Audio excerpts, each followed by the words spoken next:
Hi everyone, this is Sneha. Welcome back to the channel. Hope you all are good. तो आज हम लोग start करने वाले हैं हमारी मैक्रो इकोनॉमिक्स का last chapter, that is balance of payments. और इसी के साथ में हमारा मैक्रो इकोनॉमिक्स का टर्म 1 का कोर्स कंप्लीट होगा। So without wasting any time, let's start. देखिए, हमारे चैप्टर का नाम है बैलेंस ऑफ पेमेंट्स। तो सबसे पहले समझते हैं बैलेंस ऑफ पेमेंट्स होता क्या है। It is a statement of accounts. भाई ये क्या है? स्टेटमेंट ऑफ अकाउंट्स है। तो स्टेटमेंट ऑफ अकाउंट्स क्या होता है? आप लोगों ने अकाउंट्स में देखा होगा कि इस तरह से स्टेटमेंट्स बनाई जाती हैं। मतलब एक साइड तो हम लोग दिखाते हैं कि मनी कहाँ से रिसीव हुई है, पैसा कहाँ से आया है, और एक साइड में हम शो करते हैं कि उस पैसे को कहाँ खर्च करा गया है, पैसा किन चीजों पर स्पेंड किया गया है। तो it is a statement of accounts. ये अकाउंट्स का ही एक स्टेटमेंट है जो क्या शो करता है? Showing all monetary transactions. कैसे ट्रांजेक्शन शो करता है? Monetary transactions. मोनेटरी ट्रांजेक्शंस मतलब मनी से रिलेटेड ट्रांजेक्शंस जिनमें मनी का इन्वॉल्वमेंट हो रहा है। मोनेटरी ट्रांजेक्शंस को ही इकोनॉमिक ट्रांजेक्शंस भी बोला जाता है। ऑफ अ कंट्री, किसी भी कंट्री के with the rest of the world, दूसरे कंट्रीज के साथ में, during a period of time. Generally हम लोग क्या लेते हैं? 1 ईयर। अब ध्यान से समझते हैं हमारी डेफिनेशन क्या कहती है। भाई बैलेंस ऑफ पेमेंट क्या है? एक स्टेटमेंट है। स्टेटमेंट मतलब हम लोग एक साइड पे शो करेंगे कि मनी कहाँ से रिसीव हुई है, एक साइड पे शो करेंगे मनी कहाँ पर स्पेंड की गई है। जितने भी मोनेटरी ट्रांजेक्शंस, जितने भी इकोनॉमिक ट्रांजेक्शंस एक कंट्री कर रही है with rest of the world, rest of the world मतलब दूसरी कंट्रीज के साथ में, और जनरली हम लोग 1 ईयर तक के ट्रांजेक्शंस इसके अंदर रिकॉर्ड करते हैं। फॉर एग्जांपल 1 अप्रैल से 31 मार्च तक के बीच में इंडिया ने कितने ट्रांजेक्शंस करे हैं दूसरी कंट्रीज के साथ में, वो सारे रिकॉर्ड करे जाएंगे किसमें? बैलेंस ऑफ पेमेंट्स के अंदर। अब यहाँ पर एक टर्म आई थी, मोनेटरी ट्रांजेक्शंस, इकोनॉमिक ट्रांजेक्शंस।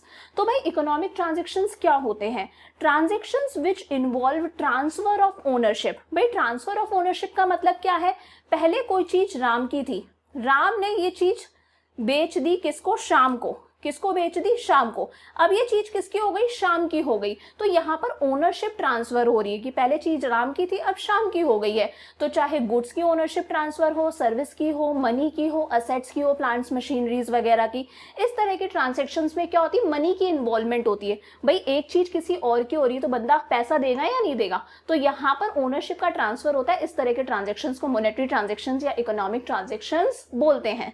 तो एक बार फटाफट से देख लेते हैं बैलेंस ऑफ पेमेंट क्या है। बैलेंस ऑफ पेमेंट क्या है? एक स्टेटमेंट है। ऐसा स्टेटमेंट जो सारे मोनेटरी ट्रांजेक्शंस को रिकॉर्ड कर रहा है जो एक कंट्री कर रही है with the rest of the world. Rest of the world मतलब अदर कंट्रीज के साथ में during a period of time, और हम जनरली वो पीरियड ऑफ टाइम क्या लेकर चलते हैं? 1 ईयर। आती है बात समझ में? अब भाई इस बैलेंस ऑफ पेमेंट्स में किस किस तरह की चीजें आ सकती है, कौन कौन से ट्रांजेक्शंस आ सकते हैं, वो हम लोग देखते हैं। तो इसमें आ सकता है export and import of goods. ठीक है, कि गुड्स हमने एक्सपोर्ट करे। एक्सपोर्ट मतलब हमने दूसरे देश को गुड्स हमारे सेल करे। वहीं गुड्स हम लोगों ने इंपोर्ट करे, हमने दूसरी कंट्रीज से गुड्स परचेज करे। तो export and import of goods. अब भाई गुड्स को क्या बोला जाता है? मर्चेंडाइज या फिर विजिबल आइटम्स। विजिबल आइटम्स क्यों? क्योंकि goods can be scene and touched, tangible चीज है ना, तो इसे हम लोग क्या बोलते हैं? विजिबल आइटम्स या फिर मर्चेंडाइज। सेकंड क्या है? Export and import of services. भाई गुड्स के अलावा सर्विसेज का भी तो एक्सपोर्ट और इंपोर्ट होता है। बैंकिंग की सर्विसेज, इंश्योरेंस की सर्विसेज, लॉयर की सर्विसेज, डॉक्टर की सर्विसेज, टीचर्स की सर्विसेज, तो ये सारी क्या है? सर्विसेज हैं। अब भाई सर्विसेज कैसी है? इनटेंजिबल हैं, इन्हें आप देख नहीं सकते, इन्हें आप टच नहीं कर सकते, तो इन्हें बोला जाता है इनविजिबल ट्रेड। थर्ड है international sale and purchase of financial assets. वही है फाइनेंशियल असेट्स का एक्सपोर्ट, फाइनेंशियल असेट्स का इंपोर्ट। तो इसे क्या बोला जाता है? International sale and purchase of financial assets. Financial assets मतलब पैसे से रिलेटेड असेट्स। ये हो गए आपके शेयर्स, आपके बॉन्ड्स, स्टॉक वगैरह। तो ये सारी चीजें क्या है? हमारे फाइनेंशियल असेट्स। और एक होता है international sale and purchase of real assets. भाई रियल असेट्स में आपके आ जाते हैं प्लांट्स, मशीनरीज, ये सब चीजें, प्लांट्स एंड मशीनरीज, ये सब चीजें किसमें आ गई? आपके रियल असेट्स के अंदर। तो क्या क्या आता है बैलेंस ऑफ पेमेंट्स के अंदर? Export and imports of goods. Goods मतलब विजिबल आइटम्स, जैसे मर्चेंडाइज कहते हैं, which can be seen crossing the boundaries. दूसरा export and import of services. Services मतलब इनविजिबल ट्रेड। भाई सर्विसेज को हम देख नहीं सकते, सिर्फ फील कर सकते हैं। Export and import of financial assets, shares वगैरह, स्टॉक वगैरह, बॉन्ड्स वगैरह, and sale and purchase of real assets, for example plant and machinery. तो ये हो गया हमारा बैलेंस ऑफ पेमेंट्स और उसमें आता क्या क्या है। फटाफट से यहाँ तक का कॉपी करो, फिर आगे बढ़ते हैं। अब हम देखते हैं हमारे इस चैप्टर का सबसे important topic, components of balance of payments account. भाई बैलेंस ऑफ पेमेंट्स अकाउंट्स के कौन कौन से कंपोनेंट्स हैं। तो यहाँ पर हम 3 तरह के अकाउंट्स के बारे में पढ़ेंगे। फर्स्ट है हमारा करंट अकाउंट, सेकेंड है capital account and third is official reserves account. आज वाली वीडियो में हम लोग करंट अकाउंट पूरा पढ़ लेंगे, देन नेक्स्ट वीडियो में capital account, then official reserves account, और इसी तरह से हमारे चैप्टर को कंप्लीट करेंगे। तो समझते हैं भाई करंट अकाउंट क्या होता है। It records only those transactions. भाई करंट अकाउंट में सिर्फ वही ट्रांजेक्शंस रिकॉर्ड किए जाते हैं which do not change asset liability status of a country in relation to rest of the world. भाई करंट अकाउंट में वो सारे ट्रांजेक्शन्स रिकॉर्ड करे जाते हैं एक कंट्री के with the rest of the world. Rest of the world मतलब अदर कंट्रीज के साथ में, जिनकी वजह से ना लाइबिलिटीज और असेट्स में कोई इंक्रीज होता है, ना ही किसी तरह का डिक्रीज होता है। सबसे पहले समझते हैं क्या होते हैं असेट्स और लाइबिलिटीज। असेट्स मतलब होता है प्रॉपर्टी। क्या होता है असेट्स का मतलब? प्रॉपर्टी। भाई प्रॉपर्टी में आप लैंड ले सकते हो, बिल्डिंग ले सकते हो, प्लांट्स, मशीनरीज वगैरह, ये सब किस में आ गए? असेट्स में। वहीं लाइबिलिटी का मतलब क्या होता है? सरदर्द। क्या होता है लाइबिलिटी का मतलब? सरदर्द। लाइबिलिटी मतलब आपने पैसा किसी से बोरो कर रखा है, फ्यूचर में आपको उस बंदे को वो पैसा रिटर्न करना है, तो आपके ऊपर एक टेंशन है या नहीं है, एक सरदर्द है या नहीं है, इसी को बोला जाता है लाइबिलिटी। फॉर एग्जाम्पल आपने अमेरिका से कुछ चीजें इंपोर्ट कर ली, वो भी उधार पर, तो अब आपको अमेरिका को फ्यूचर में पेमेंट करनी है या नहीं करनी है, तो ये आपके लिए सरदर्द है, टेंशन है कि भाई फ्यूचर में आपको पैसा रिटर्न करना है। इसे हम लोग बोलते हैं लाइबिलिटी। तो असेट मतलब प्रॉपर्टी, लाइबिलिटी मतलब सरदर्द, टेंशन। तो करंट अकाउंट में सिर्फ वही ट्रांजेक्शन्स रिकॉर्ड करे जाएंगे किसी भी कंट्री के दूसरी कंट्रीज के साथ में, जिनकी वजह से ना असेट्स इंक्रीज या डिक्रीज हो रहे हैं, ना लाइबिलिटीज इंक्रीज या डिक्रीज हो रही हैं। तो it records only those transactions which do not change asset liability status of a country in relation to rest of the world. It does not create future claims. अब यहाँ पर important बात आती है, करंट अकाउंट में जितने भी transactions record किए जाते हैं वो फ्यूचर क्लेम्स क्रिएट नहीं करते। फ्यूचर क्लेम्स क्रिएट कैसे नहीं करते? मैंने यहाँ पर बोला यहाँ पर असेट और लाइबिलिटी में कोई इंक्रीज या डिक्रीज नहीं होगा। मतलब अगर लाइबिलिटी इंक्रीज ही नहीं हो रही तो हमें फ्यूचर में किसी को पैसा देना ही नहीं है। फ्यूचर में पैसा देना ही नहीं है मतलब कोई फ्यूचर क्लेम नहीं है। हम लोगों ने किसी को उधार में बेचा ही नहीं सामान, तो हमारे पास में भी फ्यूचर में पैसा नहीं आएगा। तो यहाँ पर किसी भी तरह के फ्यूचर क्लेम्स क्रिएट नहीं होते। ये हो गया हमारा करंट अकाउंट। अब भाई करंट अकाउंट के क्या क्या कंपोनेंट्स हैं, मतलब करंट अकाउंट में क्या क्या रिकॉर्ड किया जाता है। तो फर्स्ट है export and import of goods. Goods मतलब जिन्हें आप देख सको, गुड्स मतलब आपके विजिबल आइटम्स। कौन से आइटम्स?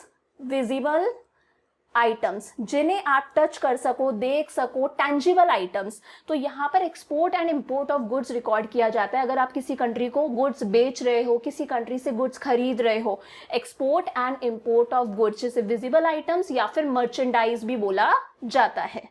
सेकेंड है हमारा export and import of services. भाई जिस तरह से गुड्स का एक्सपोर्ट और इंपोर्ट हो रहा है उस तरह से सर्विसेज का भी एक्सपोर्ट एंड इंपोर्ट होता होगा। हम लोग banking, insurance, lawyers, teachers, CA वगैरह की सर्विसेज लेते भी हैं दूसरी कंट्रीज से और दूसरी कंट्रीज को देते भी हैं। तो इन सब के एक्सपोर्ट और इंपोर्ट को भी किस में रिकॉर्ड करा जाता है? करंट अकाउंट में। अब यहाँ एक इंपॉर्टेंट बात आती है कि सर्विसेज कितने टाइप्स की हैं। सर्विसेज यहाँ पर 2 टाइप्स की रिकॉर्ड करी जाती है। कौन कौन सी? फैक्टर सर्विसेज, दूसरा है non factor services. One by one समझते हैं फैक्टर सर्विसेज क्या होता है। आपको पता है फैक्टर्स ऑफ प्रोडक्शन कौन कौन से होते हैं? Land, second labour, third capital, और फोर्थ होता है एंटरप्रेन्योरशिप। क्या? एंटरप्रेन्योरशिप। अब मुझे बताओ, लैंड को हम लोग क्या देते हैं? रेंट देते हैं। लेबर को क्या दिया जाता है? उसका कॉम्पनसेशन। कॉम्पनसेशन मतलब उसकी जो भी सैलरी बनती है, जो भी वेजेस बनती है, वो क्या देते हैं हम लोग? लेबर को। कैपिटल को क्या दिया जाता है? इंटरेस्ट। क्या देते हैं? इंटरेस्ट। और एंटरप्रेन्योर क्या ले लेता है? अपना प्रॉफिट। तो भाई फैक्टर सर्विसेज में इन चारों को जो पेमेंट्स करी जाती हैं वो सब चीजें आती हैं, मतलब लैंड को रेंट, लेबर को सैलरी या वेजेस, जो भी कॉम्पनसेशन है, कैपिटल को इंटरेस्ट और एंटरप्रेन्योर को उसका प्रॉफिट। ये हो गई फैक्टर सर्विसेज जो किसको करी जाती है, फैक्टर्स ऑफ प्रोडक्शन को। तो इट इंक्लूड्स फैक्टर इनकम। भाई इसमें से लैंड को दिया जा रहा है रेंट, कैपिटल को दे रहे हैं इंटरेस्ट और एंटरप्रेन्योर को दे रहे हैं प्रॉफिट। तो ये तीन तो एक कैटेगरी में आ गए, रेंट, इंटरेस्ट, प्रॉफिट। ये कौन सी कैटेगरी में आए, इन्वेस्टमेंट इनकम। किस में आए, इन्वेस्टमेंट इनकम। वही लेबर को सैलरी और वेजेस दे रहे हैं, मतलब कॉम्पनसेशन दे रहे हैं, वो अलग कैटेगरी में गया, compensation of employees, compensation of employees. तो आई होप आपको फैक्टर सर्विसेज समझ में आया। एक बार दोबारा बताती हूँ, फैक्टर सर्विसेज मतलब हम लोग जो फैक्टर्स ऑफ प्रोडक्शन को पेमेंट कर रहे हैं, लैंड को रेंट, लेबर को कॉम्पनसेशन, कैपिटल को इंटरेस्ट और एंटरप्रेन्योर को उसका प्रॉफिट, ये चारों आते हैं फैक्टर सर्विसेज के अंदर। अब इन चारों को भी दो कैटेगरीज में डिवाइड करा गया है। कॉम्पनसेशन ऑफ एम्प्लॉइज अलग गया, मतलब लेबर वाला, और लैंड, कैपिटल और एंटरप्रेन्योर का अलग आ गया, रेंट, इंटरेस्ट एंड प्रॉफिट। दूसरी हमारी सर्विस है नॉन फैक्टर सर्विसेज। भाई फैक्टर्स ऑफ प्रोडक्शन के अलावा भी बहुत सारी सर्विसेज होती हैं, बैंकिंग की सर्विसेज, इंश्योरेंस की सर्विसेज, टीचर की सर्विसेज, डॉक्टर की सर्विसेज, लॉयर की सर्विसेज, सीए की सर्विसेज। ये सारी सर्विसेज जो फैक्टर्स ऑफ प्रोडक्शन के अलावा सर्विसेज हैं, वो किस कैटेगरी में जाएंगी, नॉन फैक्टर सर्विसेज। किसमें, non factor services. Example banking, insurance, ये सब। ये हो गया हमारा सेकंड कंपोनेंट। और लास्ट कंपोनेंट है हमारे करंट अकाउंट का, दैट इज करंट ट्रांसफर्स। क्या, करंट ट्रांसफर्स। करंट ट्रांसफर्स को बोला जाता है यूनिलेटरल ट्रांसफर्स। कौन से transfers, unilateral transfers. Unilateral transfers का मतलब है वन साइडेड ट्रांसफर्स। कैसे ट्रांसफर्स, वन साइडेड ट्रांसफर्स, मतलब ऐसे ट्रांसफर्स जो एक ही तरफ से हो रहे हैं, दोनों तरफ से नहीं हो रहे। For example gift. अब भाई हम किसी को अगर गिफ्ट देते हैं तो हम लोग ही दे रहे हैं, हम लोग रिटर्न में थोड़ी ना एक्सपेक्ट करते कि सामने वाला भी हमें गिफ्ट दे। हम लोगों ने डोनेशन दी तो हम लोगों ने दी, सामने से जरूरी नहीं है हमारे पास में भी रिटर्न में डोनेशन आएगा। तो इस तरह के ट्रांसफर्स को बोला जाता है वन साइडेड ट्रांसफर्स या फिर यूनिलेटरल ट्रांसफर्स। कि फॉर एग्जाम्पल यहाँ पर पेरेंट्स रह रहे हैं, उनका बच्चा अमेरिका में रह रहा है, अब वो अमेरिका से कुछ पैसे भिजवा रहा है, रेमिटांसेस, है ना, तो वो क्या है, वन साइडेड ट्रांसफर्स है। मतलब यहाँ पर कुछ सेल या परचेज नहीं हो रहा है, ऐसे ही गिफ्ट्स, ग्रांट्स, डोनेशंस या फिर बच्चे अपने पेरेंट्स को भिजवा रहे हैं, रेमिटेंसेस फ्रॉम अब्रॉड, इस तरह के ट्रांसफर्स को बोला जाता है करंट ट्रांसफर्स। तो ये तीनों क्या हो गए हमारे करंट अकाउंट के कंपोनेंट्स। पहला क्या था, export and import of goods. Goods मतलब विजिबल आइटम्स या फिर मर्चेंडाइज। सेकंड है export and import of services. Services में दो तरह की सर्विसेज आ गई, फैक्टर सर्विसेज भी और नॉन फैक्टर सर्विसेज भी। और लास्ट है करंट ट्रांसफर्स, जिन्हें यूनिलेटरल ट्रांसफर्स या फिर वन साइडेड ट्रांसफर्स बोला जाता है। तो फटाफट से यहाँ तक का कॉपी करो, फिर एक छोटा सा टॉपिक और डिस्कस करते हैं और करंट अकाउंट को कंप्लीट करते हैं। अब हम लोग डिस्कस कर लेते हैं हमारे करंट अकाउंट का last topic, that is balance related to current account. अभी हम लोगों ने करंट अकाउंट डिस्कस करा था और उसके कॉम्पोनेंट्स डिस्कस करे थे, तो उन्हीं कॉम्पोनेंट से रिलेटेड कुछ बैलेंसेस को हम लोग डिस्कस करेंगे। तो सबसे पहले समझते हैं कि भाई ये बैलेंस वर्ड होता क्या है। फॉर एग्जाम्पल मान लीजिए आपने एक्सपोर्ट करा सामान, मतलब आपने दूसरी कंट्री को सामान बेचा, आपने एक्सपोर्ट करा 120 रुपीज का सामान। वहीं आपने कुछ सामान क्या करा, इंपोर्ट भी करा, गुड्स ले लो आप, सर्विसेज ले लो, कुछ भी ले लो। वहीं आपने इंपोर्ट करी कितने के, 100 के। अब भाई एक्सपोर्ट करा तो आपके पास में फॉरेन करेंसी आई 120, इंपोर्ट करा तो फॉरेन करेंसी गई 100, मतलब ये 20 क्या है, बैलेंस है। इसे बोला जाता है बैलेंस। जब भी हमारे पास में फॉरेन करेंसी ज्यादा आ रही है और फॉरेन करेंसी जा कम रही है तो उसे बोला जाता है सरप्लस। क्या कहते हैं, सरप्लस। मान लीजिए दोनों इक्वल होते, 120 का एक्सपोर्ट, 120 का ही इंपोर्ट, तो यहाँ पर 120 माइनस 120 कितना आता हमारे पास में, 0। इसे बोला जाता बैलेंस्ड। क्या बोला जाता, बैलेंस्ड। और जब मान लीजिए ये एक्सपोर्ट होता 100 का और इंपोर्ट होता 120 का, मतलब आपके पास में 100 रुपीज आ रहे हैं और 120 जा रहे हैं, इसे बोला जाता है डेफिसिट। क्या बोला जाता है, डेफिसिट। इन सबसे रिलेटेड चीजों को अब हम डिस्कस करेंगे। तो फर्स्ट है हमारा बैलेंस कौन सा, ट्रेड बैलेंस। कौन सा बैलेंस, ट्रेड बैलेंस। हम लोगों ने अभी हमारा फर्स्ट कंपोनेंट देखा था, क्या था हमारा first component, export and import of goods, export and import of goods, बस वहीं से आया है ये ट्रेड बैलेंस। ट्रेड बैलेंस को मर्चेंडाइज बैलेंस भी बोलते हैं कि एक्सपोर्ट ऑफ गुड्स में से इंपोर्ट ऑफ गुड्स को माइनस कर दो, एक्सपोर्ट ऑफ गुड्स में से इंपोर्ट ऑफ गुड्स को माइनस कर दो। एक्सपोर्ट को डिनोट करते हैं एक्स से, इंपोर्ट को डिनोट करते हैं एम से, तो शॉर्ट में बोल सकते हैं एक्स माइनस एम। क्या? X minus M. तो जैसे ही एक्सपोर्ट में से इंपोर्ट ऑफ गुड्स को माइनस करोगे क्या आ जाएगा? ट्रेड बैलेंस, जैसे मर्चेंडाइज बैलेंस भी बोला जाता है। अब देखना है आपको, अगर आपके एक्सपोर्ट्स ज्यादा हैं, इंपोर्ट्स कम है, मतलब पैसा आएगा ज्यादा जाएगा कम, उसे बोलते हैं ट्रेड सरप्लस। क्या कहते हैं? Trade surplus. वहीं अगर आपके एक्सपोर्ट्स कम है और इंपोर्ट्स ज्यादा हैं, एक्सपोर्ट्स कम है और इंपोर्ट्स ज्यादा है, अब मतलब ज्यादा फॉरेन करेंसी जा रही है, इसे बोलेंगे ट्रेड डेफिसिट। तो ये हो गया हमारा trade balance, export of goods minus import of goods. Second है हमारे पास में गुड्स एंड सर्विस बैलेंस। भाई गुड्स का तो बैलेंस लेना ही है, साथ साथ में हमें सर्विस का भी बैलेंस लेना है। तो यहां पर हम क्या करेंगे? एक्सपोर्ट ऑफ गुड्स, ठीक है, माइनस इंपोर्ट ऑफ गुड्स, मतलब वही पहले वाली चीज जो पहले वाले का बैलेंस आया, export of goods minus import of goods. साथ में सर्विस भी लेनी है, और सर्विस कौन सी लेंगे हम लोग यहाँ पर? Non factor service. सिर्फ कौन सी सर्विस? Non factor service. मैंने बताई थी जो फैक्टर्स ऑफ प्रोडक्शन के अलावा सर्विसेज हैं, टीचर की, इंश्योरेंस की, बैंकिंग की, ये सारी सर्विसेज। तो export of non factor services मतलब हम जो नॉन फैक्टर सर्विसेज सामने वाली कंट्री को दे रहे हैं, minus import of non factor services की कितनी सर्विसेज हम सामने वाली कंट्री से ले रहे हैं। तो export of goods minus import of goods, और वैसे ही export of non factor services minus import of non factor services. तो कैसे निकालोगे आप इन दोनों का बैलेंस? दोनों के एक्सपोर्ट्स को प्लस कर दो, दोनों के इंपोर्ट्स को प्लस कर दो, और फिर माइनस कर दो। बैलेंस करने के लिए हम लोग क्या करते हैं? चीजों को माइनस करते हैं। तो ये निकल गया हमारा गुड्स और सर्विसेज का बैलेंस। आई होप आपको समझ में आ गया। थर्ड है इनविजिबल्स का बैलेंस। किसका बैलेंस? इनविजिबल्स का बैलेंस। अब भाई इनविजिबल्स का बैलेंस कैसे निकालना है? तो इनविजिबल्स के अंदर क्या क्या आती हैं आपकी?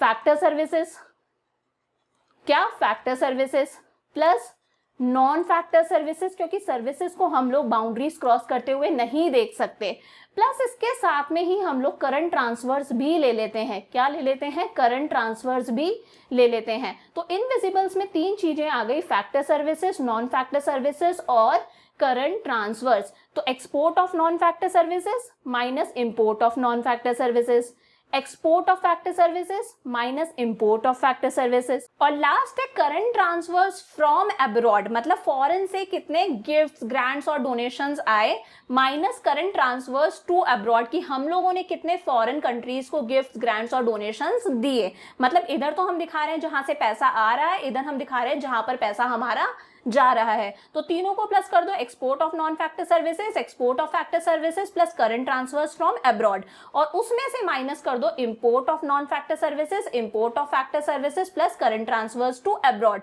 तो ये हमारे पास में आ जाएगा इनविजिबल्स का बैलेंस। अब लास्ट है हमारा करंट अकाउंट का बैलेंस। करंट अकाउंट का बैलेंस मतलब ये जो हम लोगों का आज का टॉपिक है करंट अकाउंट, इस पूरे का बैलेंस कैसे निकालें। अभी मैंने आपको बताया था कि करंट अकाउंट के तीन कंपोनेंट्स होते हैं। कौन कौन से? Export and import of goods, export and import of services, services दो तरह की, फैक्टर सर्विसेज और नॉन फैक्टर सर्विसेज, और लास्ट था करंट ट्रांसफर्स। तो भाई पूरे करंट अकाउंट का बैलेंस कैसे निकले?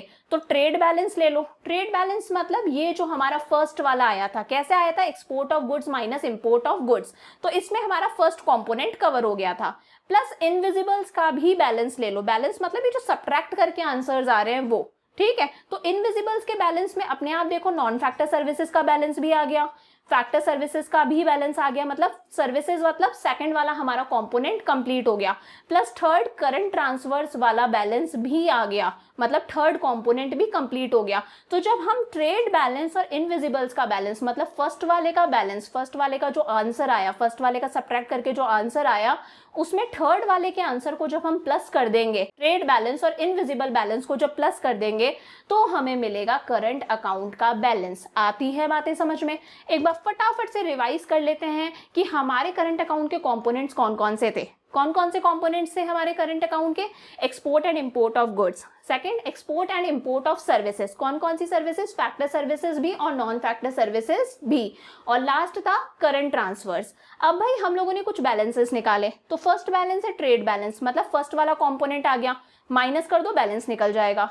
सेकेंड है गुड्स और सर्विसेज का बैलेंस, तो उसके अंदर हम लोगों ने हमारे गुड्स को लिया, गुड्स के एक्सपोर्ट में से गुड्स के इंपोर्ट को माइनस करा, प्लस सर्विसेज में हम कौन सी सर्विसेज ले रहे हैं, नॉन फैक्टर सर्विसेज। कौन सी सर्विसेज, नॉन फैक्टर सर्विसेज। एक होता है इनविजिबल्स का बैलेंस निकालो, इसमें दोनों तरह की सर्विसेज हम लोग लेंगे, export of non factor services minus import of non factor services, export of factor services minus import of factor services, और करंट ट्रांसफर्स भी इसी में आते हैं क्योंकि वो भी किसका पार्ट है, इनविजिबल्स का ही पार्ट है। और अगर आपको पूरे करंट अकाउंट का बैलेंस निकालना है तो आप फर्स्ट वाले के आंसर को और थर्ड वाले के आंसर को क्या कर दो, प्लस कर दो। मतलब गुड्स और सर्विसेज के बैलेंस में प्लस कर दो, आपके दोनों फैक्टर सर्विसेज के बैलेंस को भी और करंट ट्रांसफर्स के बैलेंस को भी। और इसी के साथ में हमारा करंट अकाउंट कंप्लीट होता है। नेक्स्ट वीडियो के अंदर हम लोग कैपिटल अकाउंट डिस्कस करेंगे। तो प्लीज यार, अगर वीडियोस आपको समझ में आ रहे हैं तो वीडियोस को लाइक करो, चैनल को अगर अभी तक सब्सक्राइब नहीं करा है तो पहले चैनल को सब्सक्राइब करो और अपने दोस्तों के साथ में जरूर शेयर करो। So see you in the next video. Bye for now.